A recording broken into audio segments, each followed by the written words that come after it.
वीरान हवेली में एक चमगादड़ उड़ता हुआ आकर ड्रैकुला में परिवर्तित हो जाता है।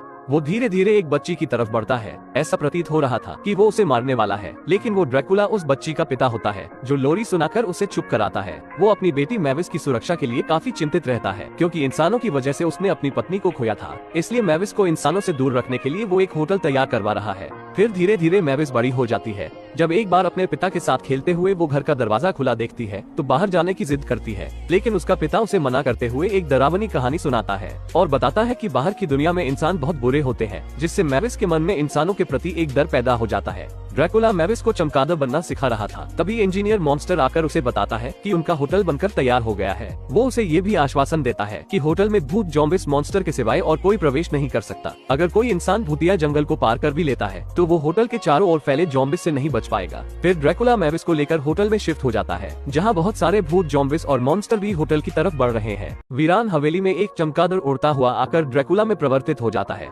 वो धीरे धीरे एक बच्ची की तरफ बढ़ता है। ऐसा प्रतीत हो रहा था कि वो उसे मारने वाला है, लेकिन वो ड्रैकुला उस बच्ची का पिता होता है जो लोरी सुनाकर उसे चुप कराता है। वो अपनी बेटी मैविस की सुरक्षा के लिए काफी चिंतित रहता है, क्योंकि इंसानों की वजह से उसने अपनी पत्नी को खोया था। इसलिए मैविस को इंसानों से दूर रखने के लिए वो एक होटल तैयार करवा रहा है। फिर धीरे धीरे मैविस बड़ी हो जाती है। जब एक बार अपने पिता के साथ खेलते हुए वो घर का दरवाजा खुला देखती है तो बाहर जाने की जिद करती है, लेकिन उसका पिता उसे मना करते हुए एक डरावनी कहानी सुनाता है और बताता है कि बाहर की दुनिया में इंसान बहुत बुरे होते हैं, जिससे मैविस के मन में इंसानों के प्रति एक डर पैदा हो जाता है। ड्रैकुला मैविस को चमगादड़ बनना सिखा रहा था। तभी इंजीनियर मॉन्स्टर आकर उसे बताता है कि उनका होटल बनकर तैयार हो गया है। वो उसे ये भी आश्वासन देता है कि होटल में भूत ज़ॉम्बिस मॉन्स्टर के सिवाय और कोई प्रवेश नहीं कर सकता। अगर कोई इंसान भूतिया जंगल को पार कर भी लेता है तो वो होटल के चारों ओर फैले ज़ॉम्बिस से नहीं बच पाएगा। फिर ड्रैकुला मैविस को लेकर होटल में शिफ्ट हो जाता है, जहाँ बहुत सारे भूत ज़ॉम्बिस और मॉन्स्टर भी होटल की तरफ बढ़ रहे हैं।